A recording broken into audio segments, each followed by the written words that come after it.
अरे लेकिन अचानक से तू यहाँ पर सामान लेकर कैसे आ गई? तेरे घर पे सब ठीक तो है ना? अरे हाँ बाबा, सब कुछ ठीक है। वो मेरे घर वाले बाहर जा रहे हैं कुछ दिनों के लिए, इसीलिए मैंने ये सोचा अकेले रहने से अच्छा मैं यहीं पर आप लोगों के साथ रह लूं और उसी बहाने तेरा साथ भी मिल जाएगा मुझे। अच्छा, ऐसी बात है क्या? हाँ बाबा। अरे कोई बात नहीं बेटा, आ जा। और अच्छा ही किया जो तू यहाँ पर चली आई, क्योंकि आजकल अकेला रहना किसी खतरे से खाली नहीं है। हाँ आंटी जी, आपने बिल्कुल सही कहा। और अब मुझे घर में ज्यादा बोर नहीं होगा। भाभी तो अपने कामों में ही उलझी रहती है, इसीलिए वो मुझे ठीक से समय ही नहीं दे पाती। लेकिन तुम्हारे साथ बहुत मजा आता है, और अब जब तुम यहाँ पर आ गई हो तब हम दोनों मिलकर खूब मजे करेंगे। चलो हम दोनों साथ में फिल्म देखते हैं। अरे क्या तू भी महक बेटा, वो बेचारी अभी अभी आई है और तू उसे अपने साथ टाइम पास करने लगा रही है। जरा शांत बैठ। और प्रिया बहू, जा बेटा, जाकर अंजलि के लिए नाश्ता बना दे। अरे नहीं प्रिया, तू मेरे लिए कोई दिक्कत मत ले, मैं खुद अपने लिए बना दूंगी, लेकिन बाद में। और अभी के लिए तू मेरे साथ आकर बैठ। ठीक है अंजलि।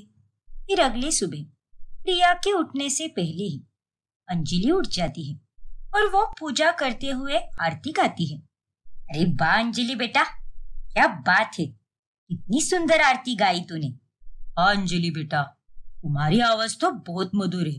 वैसे बहू तो रोज ही आरती करती है, लेकिन आज तुम्हारी आरती सुनकर मानो मन एकदम प्रसन्न हो गया है। बहुत खूब बेटा। शुक्रिया अंकल आंटी।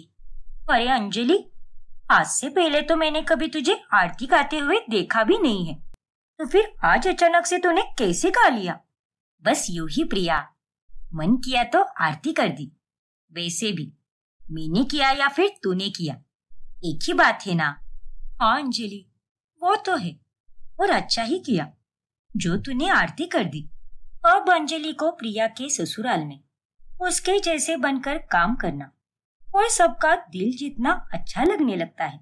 फिर एक दिन, अरे प्रिया, वंदना आंटी का फोन आया था, शायद उन्हें कुछ तुझसे काम होगा, एक बार उन्हें कॉल करके देख ले।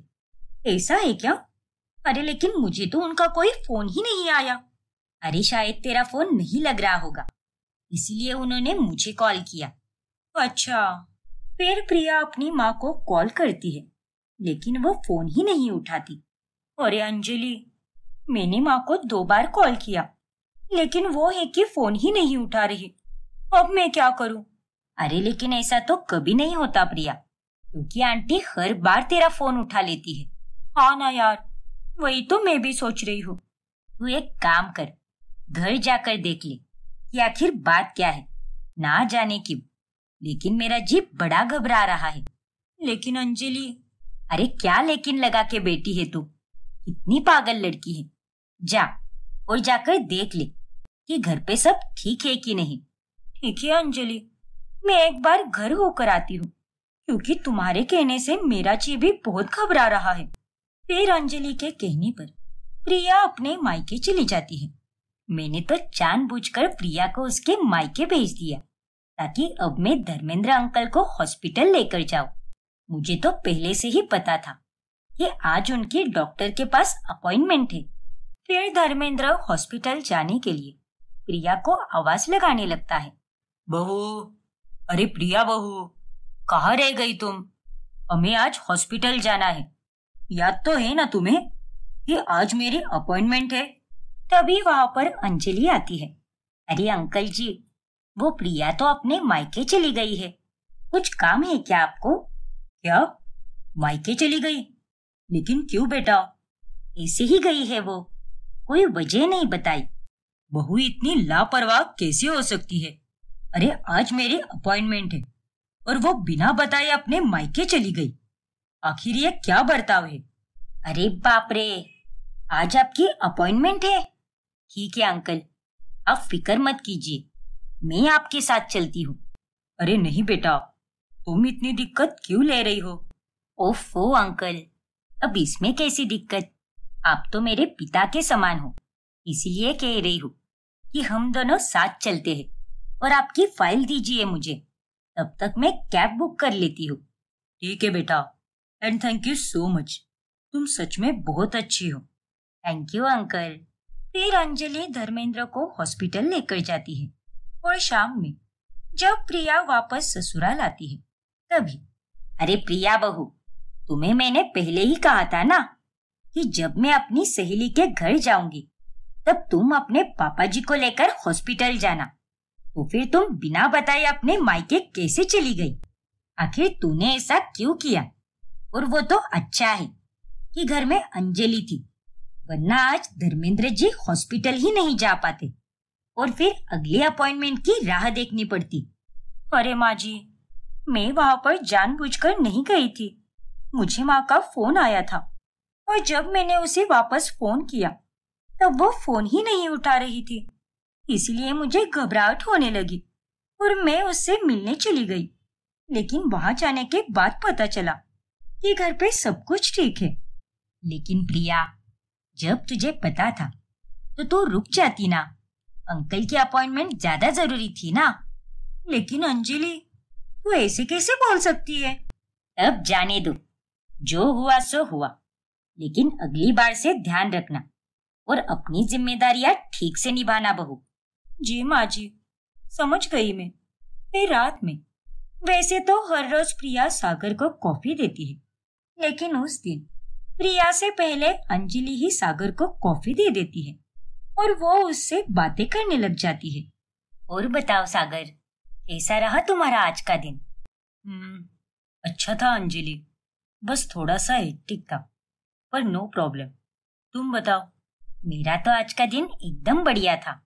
उन दोनों को बातचीत करते हुए प्रिया देख लेती है 10 मिनट से 40 मिनट हो जाते हैं, पर अंजलि वहां से उठकर जाने का नाम ही नहीं लेती। ये अंजलि तो कितनी देर से बात कर रही है, लेकिन अभी तक इसकी बातें खत्म ही नहीं हो रही और ये सागर भी नहीं उठ रहा। सच में दिन ब दिन इस अंजलि का कुछ ज्यादा ही बढ़ते जा रहा है। इस तरह से अंजलि का ज्यादा ही प्रिया के ससुराल में घुसना प्रिया को अब काफी खटकने लगता है। फिर एक रात जब प्रिया पानी पीने उठती है तभी वो देखती है कि अंजलि और महक दोनों बाहर से आ रही है। अरे अंजलि, महक, तुम दोनों यहाँ पर? इतनी रात गए कहाँ पर गए थे दोनों? अरे भाभी, हम दोनों तो बाहर वॉक करने गए थे, फिर लगे हाथ आइसक्रीम भी खाकर आ गए हैं। हमें तो बहुत मजा आया। आज का मौसम भी काफी अच्छा है। हाँ प्रिया, हमने तो बहुत मजे किए और काफी फोटोज भी खींच ली। वाह जी वाह। अरे अंजलि, तुम मेरी सहेली है या इस महक की? मुझे अकेले छोड़कर तुम मेरी ही ननद से दोस्ती करने लगी है। अब ये क्या बात हुई भला? अरे यार, मैंने तो ये सोचा कि सागर ऑफिस से आया है तो तू उसके साथ वक्त बिता रही होगी, इसीलिए मैंने तुझे पूछना जरूरी ही नहीं समझा। माफ करना यार, लेकिन नेक्स्ट टाइम हम सब साथ में ही चलेंगे। कोई बात नहीं, अगली बार से मुझे भी लेकर चलना, वरना मुझसे बुरा और कोई नहीं होगा। ठीक है बाबा, याद रहेगा। फिर एक दिन जब घर में पूजा होती है तभी, ये लो बहू, ये नारियल जाकर घर के पूजा घर में रख दो, उसके बाद दीप प्रज्वलित कर देना। ठीक है पंडित जी। ओफो अंजलि, पंडित जी ने बहू को कहा है और तुम इस घर की बहू थोड़ी ना हो। अरे पर ला, दे मुझे। ठीक है प्रिया, ये ले।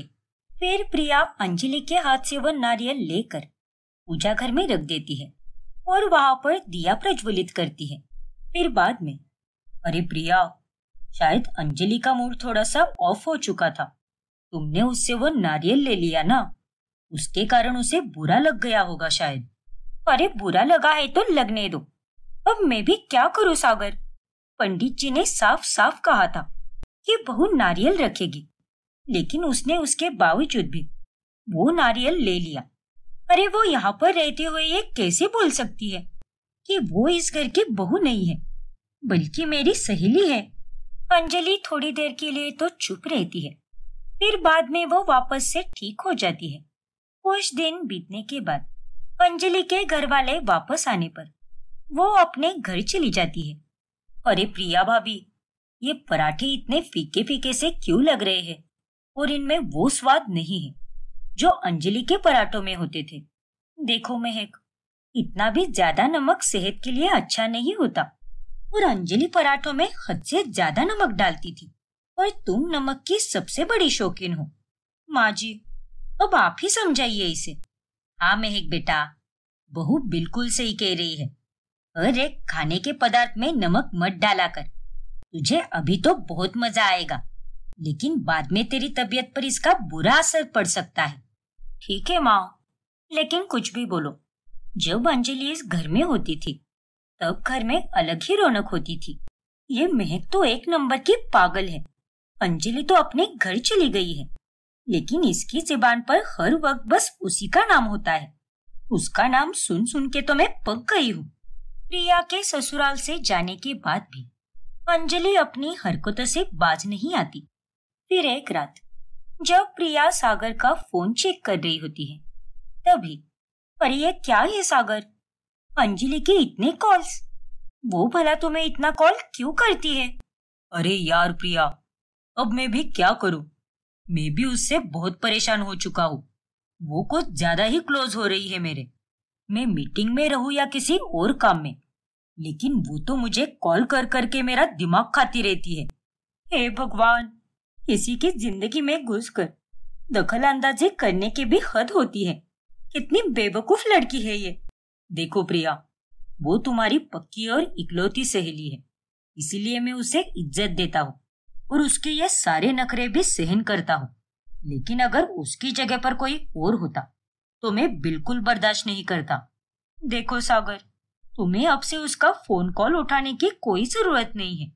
अरे उस नालायक को तो कुछ अकल ही नहीं है कि सामने वाला जॉब पर है, काम में हो सकता है, लेकिन उसे तो बस अपनी मन की ही करनी होती है।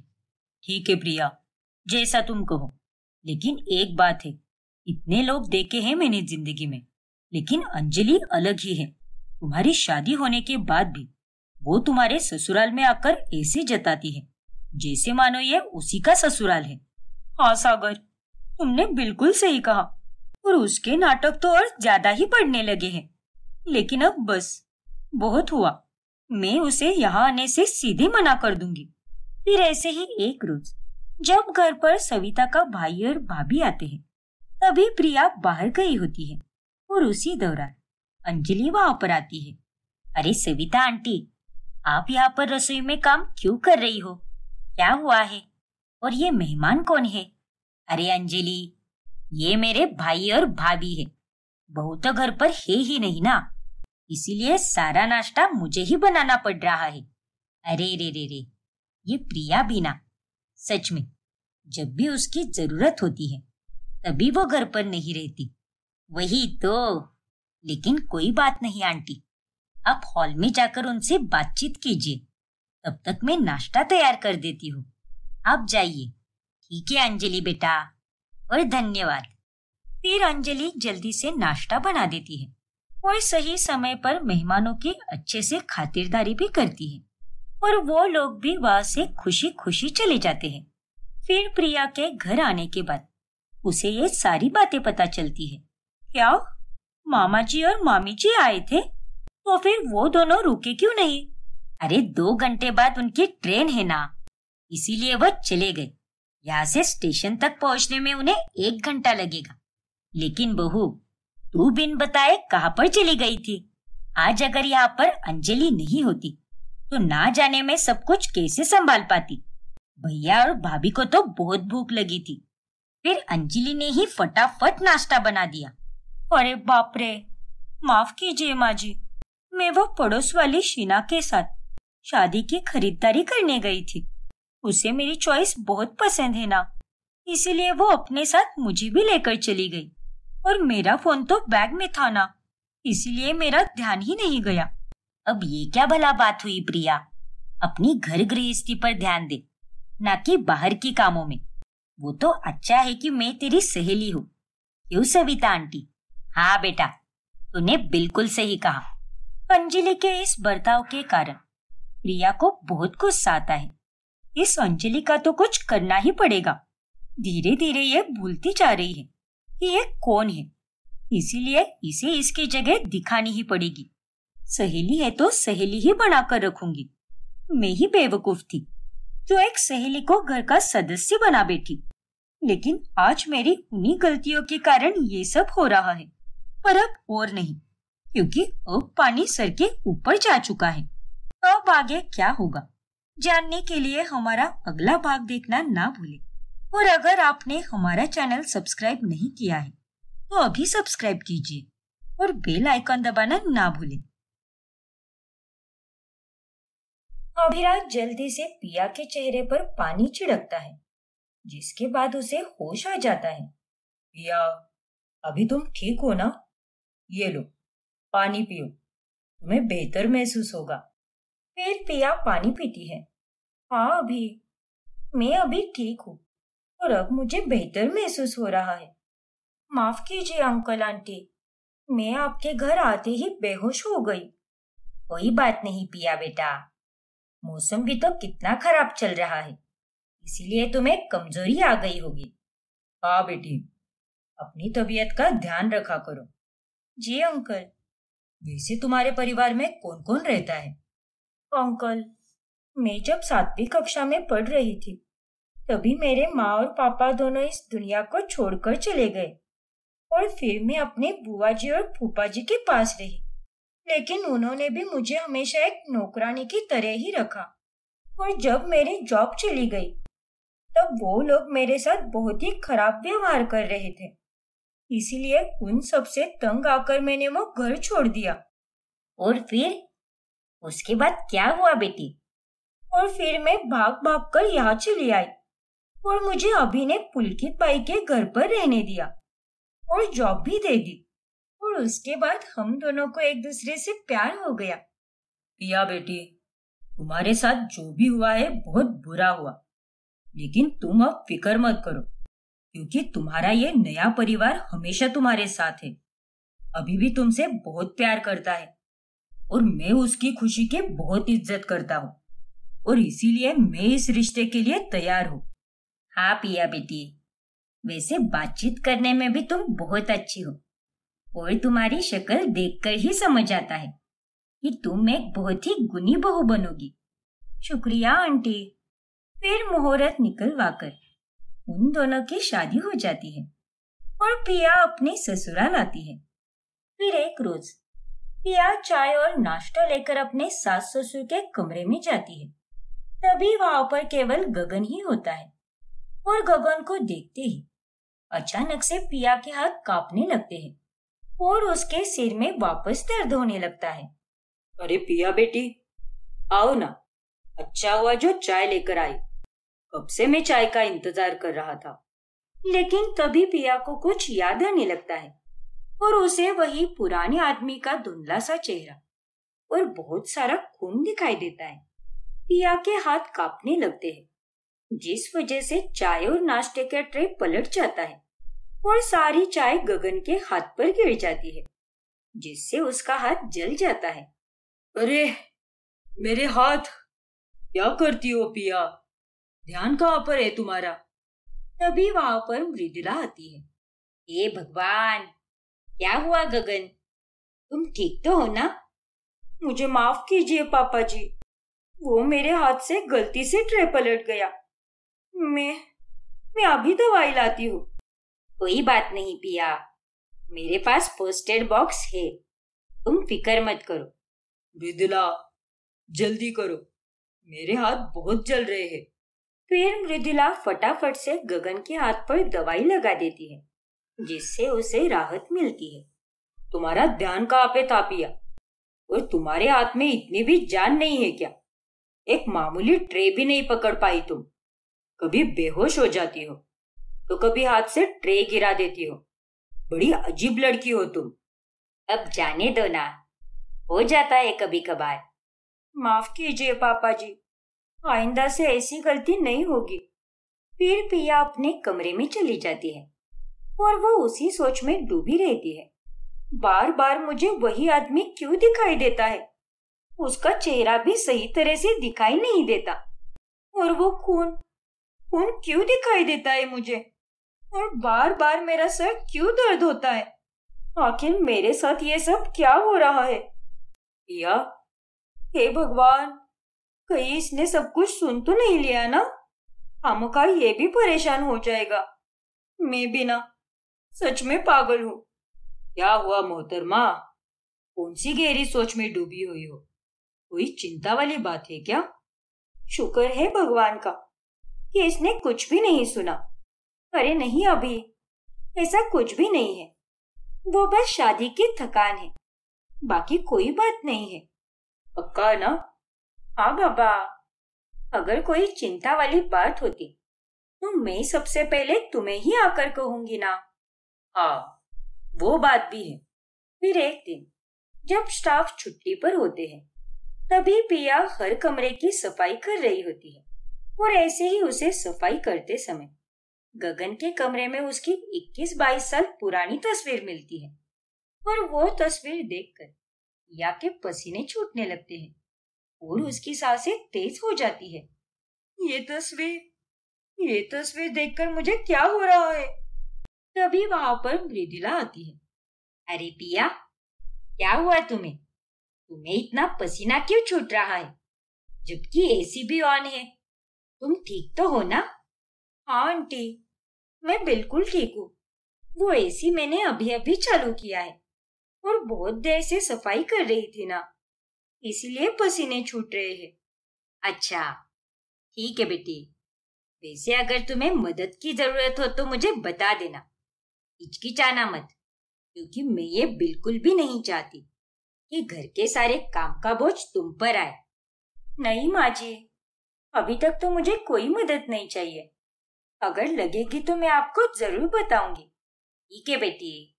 घर के साथ साथ पिया अब अभिराज की कंपनी भी संभालने लगती है और वो एक प्रकार से उस कंपनी की आधी मालकिन ही बन जाती है। देखो ना अभी, जिंदगी भी कितनी अजीब होती है। कल तक मैं इस कंपनी की एक मामूली एम्प्लॉय थी और आज देखो, आज मैं यहाँ की मालकिन बन चुकी हूँ। हाँ पिया, लेकिन जो कुछ भी हुआ है काफी अच्छा हुआ है और मैं बहुत खुश हूँ कि मुझे तुम मिली। तुम्हारे आने से मेरी लाइफ पूरी हो चुकी है और मुझे अब अपनी जिंदगी से और कुछ भी नहीं चाहिए। हाँ अभी, मैं भी बहुत खुश हूँ कि मुझे तुम जैसा जीवन साथी मिला। अब हम दोनों मिलकर खूब मेहनत करेंगे और हमारी इस कंपनी को और ऊंचाई तक लेकर जाएंगे।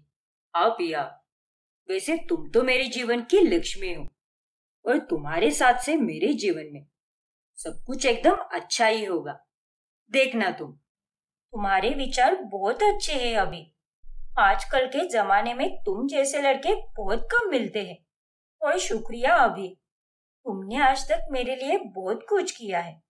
फिर एक दिन जब पिया कार में सवार होकर एक मार्केट के रास्ते से गुजर रही होती है, तभी उसे कार में से एक बूढ़ा आदमी दिखाई देता है और उसे देखकर वो हैरान रह जाती है। ये बूढ़े काका, ये कौन है और मुझे ऐसा क्यों लग रहा है कि मैंने इन्हें पहले भी देखा है? आखिर कौन है ये? ड्राइवर, 1 मिनट गाड़ी रोको।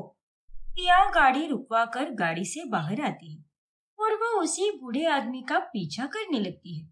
काका, रुक जाइए काका। 1 मिनट काका, मेरी बात तो सुनिए काका। पर वह बूढ़ा आदमी भीड़ में गायब हो जाता है और पिया उसे ढूंढ ही नहीं पाती। कौन थे वो काका? मेरा दिल उन्हें देखकर इतना घबराने क्यों लगा, तड़पने लगा। आखिर इन सब लोगों का मेरी जिंदगी से क्या ताल्लुक है? पिया को कुछ समझ नहीं आ रहा था कि उसके साथ आखिर ये सब क्या चल रहा है। फिर रात में डिनर के समय, क्या हुआ पिया बेटी? बहुत गुमसुम लग रही हो तुम। ध्यान कहाँ पर है तुम्हारा? खाना ठंडा हो रहा है। हाँ, कुछ नहीं पापा जी, मैं तो बस कंपनी के किसी काम के बारे में सोच रही थी और कुछ नहीं। पिया बेटी, काम की चिंता ऑफिस में ही छोड़ के आया करो और अगर घर आओ तो बस बेफिक्र होकर चैन से आराम किया करो। इतनी ज्यादा चिंता करोगी तो तुम्हारी तबीयत खराब हो जाएगी। अभी है ना, वो सब संभाल लेगा। हाँ माँ जी, आपने बिल्कुल सही कहा। फिर एक रात पिया को सपने में फिर से वही आदमी दिखाई देता है और उसे इस बार खून से भरा हुआ चाकू भी दिखाई देता है और वो देखकर अचानक से पिया चिल्लाते हुए उठती है। नहीं। पिया, क्या हुआ तुम्हें? पिया की आवाज सुनकर वहां पर गगन और मृदुला भी आते हैं। क्या हुआ पिया, तुम ठीक तो हो ना? तुम्हारी आवाज हमारे कमरे तक आई, इसलिए हमें यहाँ पर आना पड़ा। अरे सपने में कोई भूत वूत देख लिया क्या तुमने? अभी अभी मुझे बहुत डर लग रहा है। तुम डरो मत पिया, मैं हूं ना तुम्हारे पास। मॉम डैड भी है। तो फिर तुम इतने क्यों घबरा रही हो? नहीं अभी मैं तुम्हें समझा नहीं पा रही। लगता है इसने कोई बुरा सपना देख लिया, इसीलिए ऐसे चिल्ला पड़ी। अभी तुम पिया का ख्याल रखो। हाँ पापा। फिर अभी पिया को पानी देता है, जिसके बाद वो उसे सोने के लिए कहता है और पिया जैसे तैसे करके घबराते हुए सो जाती है। फिर अगले दिन, अभी बेटा, गगन, मुझे ऐसा लगता है कि हमें पिया को किसी अच्छे डॉक्टर को दिखाना चाहिए, क्योंकि वह जब से यहाँ पर आई है तब से मैं देख रही हूँ कि वो हर वक्त डरी डरी सी रहती है। कुछ तो बात है। एक बार अगर हमने डॉक्टर को दिखा दिया तो हमें भी तसल्ली मिल जाएगी। क्यों, सही कहा ना मैंने? हाँ मॉम, आप सही हो। मैं आज ही डॉक्टर को बुलाता हूँ। दीक्षित डॉक्टर को बुलाना, वो काफी अच्छे डॉक्टर है। उतने में वहां पर पिया आती है। नहीं, मैं किसी भी डॉक्टर से कोई इलाज नहीं करवाऊंगी। मैं क्या कोई बीमार इंसान हूँ क्या, जो मुझे देखने के लिए डॉक्टर घर पे आए? लेकिन पिया, तुम्हारा बार बार चिल्लाना, सर दर्द करना, अजीबो गरीब तरह से बर्ताव करना, ये सब सही नहीं है और हमें तुम्हारी बहुत चिंता है, इसीलिए हमने ये फैसला लिया है। देखो अभी, मैं आप तीनों की चिंता अच्छे से समझ सकती हूँ, लेकिन सच बोल रही हूँ, मुझे कोई परेशानी नहीं है। मैं अभी बिल्कुल ठीक हूँ और मुझे जो भी कुछ हो रहा था वो सब बस थकावट और चिंता के कारण हो रहा था। लेकिन अब मैंने काम करना भी कम कर दिया है और किसी बात की चिंता करनी भी छोड़ दी है, इसीलिए अब सब कुछ ठीक है। ठीक है पिया, अगर तुम इतना कह रही हो तो हम तुम पर कोई जबरदस्ती नहीं करेंगे। शुक्रिया माँ जी। इतना कहकर पिया वहां से चली जाती है। अभी बेटा, अगर पिया किसी डॉक्टर के पास नहीं जाना चाहती तो तुम उसे कहीं घुमाने लेकर जाओ। हाँ बेटा, तुम्हारी माँ बिल्कुल सही कह रही है। वैसे भी तुम दोनों शादी के बाद हनीमून के लिए भी नहीं गए। एक बार घूमकर आओ बेटा, इसी बहाने पिया को भी अच्छा लगेगा और वो ठीक भी हो जाएगी। यस मॉम डैड, अब मैं यही करता हूँ। फिर अभिराज पिया को घुमाने लेकर जाता है और हनीमून में वो दोनों खूब एंजॉय करते हैं। लेकिन जब अभिराज सो रहा होता है तभी पिया अपने कॉटेज के बाहर आकर नदी के पास चली जाती है और उसका पैर अचानक से फिसल जाता है, जिस कारण वो नदी में गिर जाती है और तैरने न आने के कारण वो डूबने लगती है। बचाओ, अभी अभी मुझे बचाओ। ये तो पिया की आवाज है। पिया, अरे नहीं, पिया को तो तैरने भी नहीं आता। पिया, तुम हिम्मत मत हारना, मैं आ रहा हूँ, घबराओ मत। फिर अभी फौरन पानी में कूदता है और वो पिया को बचाकर बाहर लेकर आता है। फिर थोड़ी देर बाद, क्या करती हो तुम पिया? अगर आज तुम्हें कुछ हो जाता तो मैं क्या करता? माफ कर दो अभी, लेकिन मैं तो बस नदी के पास गई थी। फिर अचानक से मेरा पैर फिसल गया और मैं नदी में गिर गई। देखो पिया, तुम्हारी जान मेरे लिए बहुत कीमती है, इसीलिए तुम अकेली कहीं भी मत जाओ। प्लीज मेरे साथ ही रहो। मेरी नजरों से अगर एक पल के लिए भी तुम ओझल हो जाती हो तो मुझे बहुत डर लगता है। माफ करना अभी, आगे से मैं अकेले कहीं भी नहीं जाऊंगी। लेकिन ये बात तुम माँ जी और पापा जी को मत बताना, वरना वो दोनों फिर से परेशान हो जाएंगे। अभिराज और पिया अच्छे से घूम फिर कर वापस अपने घर लौट आते हैं। फिर कुछ ही दिनों बाद पिया घर के लाइब्रेरी में जाती है। तभी वहां पर ढेरों किताबें देखकर वो बहुत खुश होती है। अरे वाह, यहाँ पे तो कितनी किताबें हैं और सारी किताबें बहुत इंटरेस्टिंग लग रही है। लेकिन लगता है सालों से किसी ने इन्हें छुआ तक नहीं है, इसीलिए यहाँ पर इतनी धूल मिट्टी जम गई है। अरे ये इतने सारे अखबार, ये तो काफी पुराने लग रहे हैं। ये क्या, ये तो 20-22 साल पुराना अखबार है। तभी वहां पर एक अखबार को देखकर पिया बहुत चौंक जाती है। खन्ना फैक्ट्रीज में बॉम्ब ब्लास्ट, ये बॉम्ब ब्लास्ट, ये हेडलाइन। पिया के सिर में फिर से दर्द होने लगता है और अब उसे दो आदमी बातचीत करते हुए दिखाई देते हैं, लेकिन उनकी शक्ल वो नहीं देख पाती और वो काफी परेशान हो जाती है। मुझे फिर से वही हो रहा है, लेकिन मुझे अपने आप को संभालना होगा, क्योंकि अगर किसी ने मुझे ऐसे देख लिया तो उन्हें बहुत परेशानी होगी। कुछ तो है जो मुझे याद आ रहा है और मेरा इन सब बातों से कोई ना कोई ताल्लुक जरूर है। ये अखबार, ये मुझे संभाल कर रखना होगा। लेकिन मुझे ऐसा क्यों लग रहा है कि इस अखबार में लिखी हुई ये न्यूज मैं पहले से जानती हूँ। क्या है ये सब?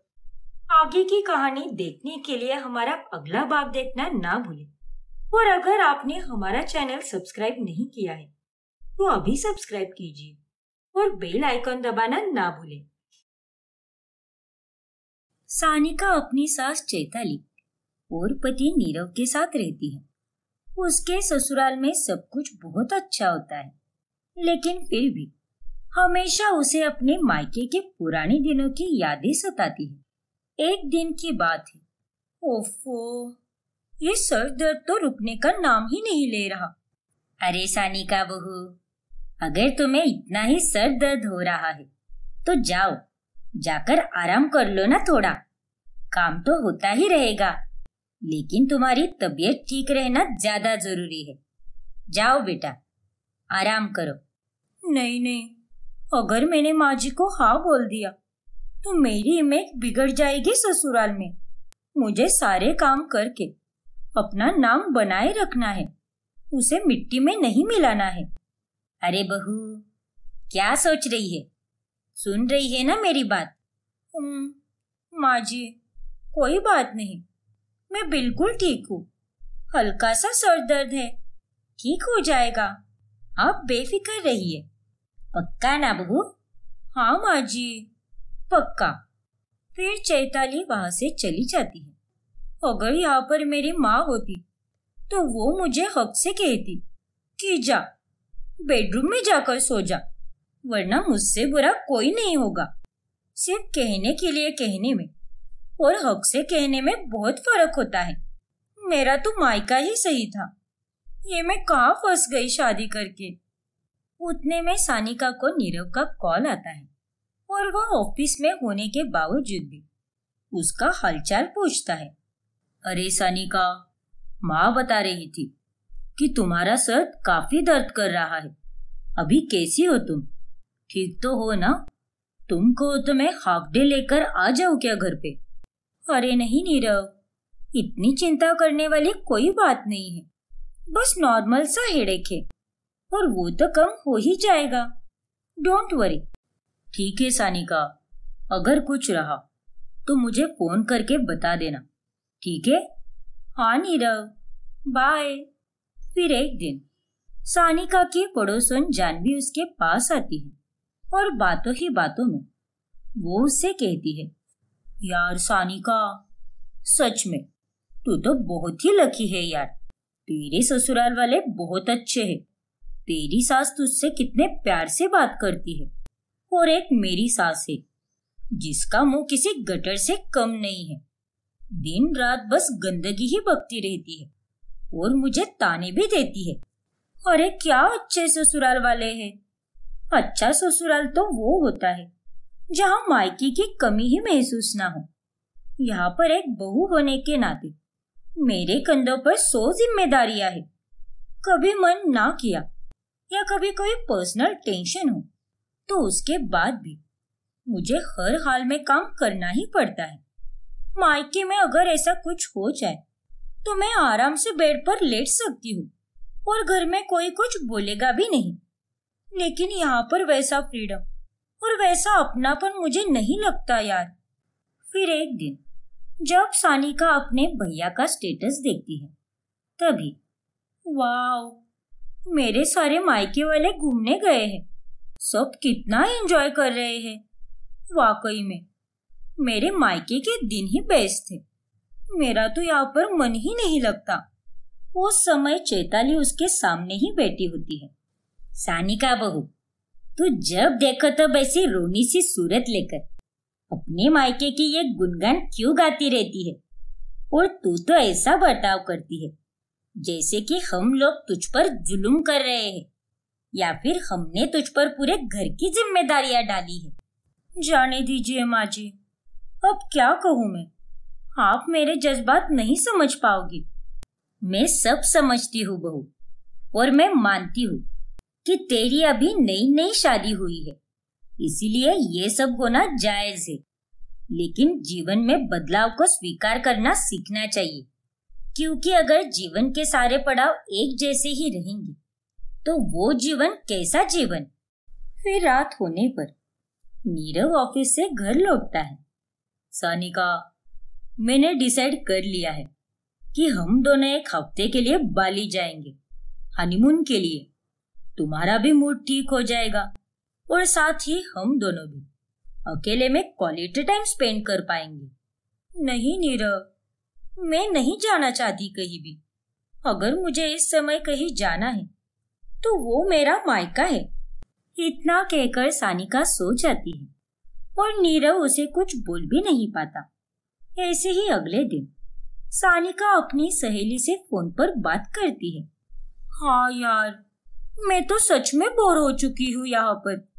मायके में सब कुछ एकदम मस्त था, लोग थे, सहेलियाँ थी, यहाँ वहाँ जाने की जगह भी थी, लेकिन यहाँ पर तो बस आराम ही करो, खाओ पियो और सो जाओ। मुझे तो ये लाइफ बिल्कुल भी अच्छी नहीं लग रही और मुझे मायके जाने का मन कर रहा है। फिर अगली सुबह जब सानिका उठती है तब उसका सारा सामान पैक किया होता है और घर के बाहर गाड़ी में नीरव उसका इंतजार कर रहा होता है। सानिका, कम ऑन, जल्दी आओ। नीरव की आवाज सुनकर सानिका उसके पास चली जाती है। लेकिन नीरव, हम कहाँ जा रहे हैं? और ये तो सिर्फ मेरा ही सामान है। अरे बहू, कल जब तुम अपनी सहेली से फोन पर बात कर रही थी तभी मैंने तुम्हारी सारी बातें सुन ली और मुझे पता चला कि तुम्हें मायके जाने का कितना मन है। जाओ बेटा, जितने दिन रहना है उतने दिन रह कर आओ। मेरे या नीरव की तरफ से कोई जबरदस्ती नहीं है तुम्हें। सच? थैंक यू सो मच माँ जी, आपने तो मेरा दिन बना दिया। फिर सानिका अपने मायके रहने चली जाती है। अच्छा किया बेटी जो तू यहाँ पर चली आई, तुझे देखकर तो मुझे बड़ी खुशी हुई। हाँ माँ, मुझे भी यहाँ पर आकर बहुत अच्छा लग रहा है। वैसे कितने दिनों के लिए आई है तू बेटी? पता नहीं पापा, लेकिन जब तक मेरा मन नहीं भरेगा तब तक मैं यहीं पर हूँ। ठीक है बेटी, तुझे जितने दिन रहना है उतने दिन रह। लेकिन सानिका को अपने पापा की बातें खटकने लगती है। पापा ने मुझसे ऐसे सवाल क्यों किया? ये तो मेरा ही घर है ना। मैं यहाँ पर चाहे जितने दिन भी रहूं, उससे क्या फर्क पड़ता है? पहले दिन तो सानिका से सभी लोग मीठी बातें करते हैं, लेकिन अगले दिन सब अपने अपने कामों में व्यस्त हो जाते हैं और सानिका अपने आप को मायके में भी अकेला महसूस करती है। ये सब क्या हो रहा है? माँ मंदिर गई है, भाभी घर के कामों में लगी हुई है, भैया ऑफिस में गए हैं और पापा तो अपने दोस्तों के पास चले गए। मेरे मायके में इतना सूनापन कब से आ गया? यहाँ तो मेरे ससुराल से भी ज्यादा उदासी है। सानिका को अपने मायके के नए रूम में इतनी अच्छे से नींद नहीं आती। इसीलिए वो अपनी माँ कमला से कहती है, माँ, मुझे उस नए कमरे में बिल्कुल भी नींद नहीं आ रही। रात में काफी दिक्कत होती है वहाँ। मुझे तो अपना पुराना रूम ही चाहिए, जिसमें अब भैया और भाभी रहते हैं। उनसे कह दो माँ कि मेरे लिए वो कमरा खाली कर दे। अरे सानिका बिटिया, तू क्या जरा बौरा गई है क्या? और मैं उन्हें ऐसे कैसे बोल सकती हूँ कि तेरे लिए वो कमरा खाली कर दे? देख बेटी, पहले वो तेरा कमरा था, लेकिन अब तेरे जाने के बाद वो कमरा उनका हो चुका है। अब उस कमरे पर तेरा कोई हक नहीं है। क्या? हाँ बिटिया, तू चाहिए तो मेरे और तेरे पापा के कमरे में सो जा। तुझे जितने दिन चाहिए उतने दिन सो जा, लेकिन डिम्पल बहू और लतीक को परेशान मत कर। अपनी ही माँ के मुंह से ये बातें सुनकर सानिका को बहुत दुख होता है। ऐसे ही एक दिन, माँ जी, आज खाने में क्या बनाऊं? डिम्पल भाभी, आप ना आज? नहीं सानिका, आज तेरी पसंद का कुछ नहीं बनेगा। अरे जब से आई है सारा खाना तेरे ही पसंद का बन रहा है। डिम्पल बहू, आज तो गट्टे की सब्जी बना। लतीक को बहुत पसंद है वो सब्जी। और ये क्या सानिका, तू अभी तक यहीं पर लेटकर आराम फरमा रही है? अरे उठ और अपनी भाभी का काम में हाथ बटा दे। ऐसे आराम मत कर। और तू अब 21 साल की नौजवान लड़की नहीं रही। पर माँ, ये माँ और बाकी सबको क्या हो गया है? सब कितने बदल गए हैं वक्त के साथ। पहले मैं जो बोलती थी वही होता था, लेकिन अभी तो मेरी कदर ही नहीं रही। ऐसे ही एक दिन निरंजन बाजार से खाने के लिए लाता है। सानिका बिटिया, ये देख, मैंने तेरे लिए क्या लाया है। तेरी मनपसंद खारी। अरे वाह पापा, ये खारी तो जवाहर की लग रही है। हाँ बिटिया रानी, तुझे उस बेकरी की खारी पसंद है ना, इसीलिए लाई है मैंने। थैंक यू पापा। लेकिन ये क्या, ये आपने बटर क्यों लाया है? मुझे तो बटर बिल्कुल भी पसंद नहीं है। और आपको ये बात बखूबी पता है ना पापा। अरे बेटा, ये बटर तेरे लिए नहीं है, बल्कि ये तो डिम्पल बहू के लिए है। उसे ये बटर बहुत पसंद है, इसीलिए उसके लिए लाया है मैंने। अब तेरे साथ साथ हमारी बहू भी तो हमारी बेटी ही है ना। ये लोग तो फिर शुरू हो गए। मेरा प्यार, मेरा दर्जा अब डिम्पल भाभी को मिलते जा रहा है। इन्हीं बातों को सोच सोच कर सानिका एक दिन अपने कमरे में उदास बैठी होती है। तभी कमला उसके पास आकर कहती है, सानिका बिटिया, क्या हुआ है तुझे? आखिर तेरा मुंह इतना उतरा हुआ क्यों है? आप तो मुझसे कोई बात मत करो माँ, ये सब आप लोगों के कारण ही हुआ है। क्या?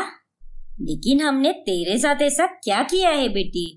सब कुछ बदल चुका है माँ। आप लोग मुझे पहले जैसा प्यार नहीं करते। अरे आपने तो मुझे मेरा कमरा भी नहीं लौटाया। और आप और पापा दोनों भी बस भाभी की ही तरफदारी करते रहते हो। सारा मेरा प्यार भाभी को देते हो। भैया भी मेरे लिए वक्त नहीं निकालते। मुझे मेरे ही घर में काम करवाते हो आप लोग। नहीं बिटिया, तू जो कुछ भी सोच रही है वो सब गलत है।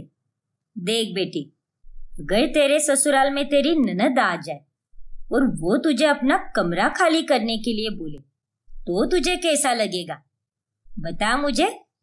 अरे वो भी इस घर की बहू है और हम उसे बहू नहीं बल्कि अपनी बेटी ही मानते हैं।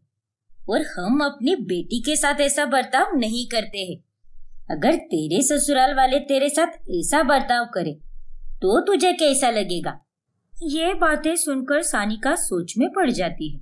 देख बेटी, तू और डिम्पल हमारे लिए एक बराबर है और तेरे ससुराल वाले तेरे से लाड़ प्यार नहीं करते क्या? अरे तेरा पति तो कितना अच्छा है और तेरी सास भी। अरे वो तो मुझे हर रोज फोन करके पूछती है कि कैसी है हमारी बेटी। मन तो लग रहा है ना उसका वहां पर। और एक तू है निर्लज्ज, अरे तूने तो यहाँ पर आने के बाद एक बार तो अपनी सास को फोन किया है क्या? नहीं माँ।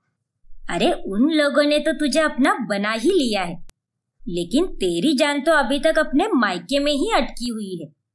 ऐसा नहीं होता बेटी, तू जिंदगी में जहां भी जाएगी बदलाव तो होता ही रहेगा। कभी कोई चीज एक बराबर नहीं रहेगी, हालात बदलते ही रहेंगे और यही जीवन का सत्य है।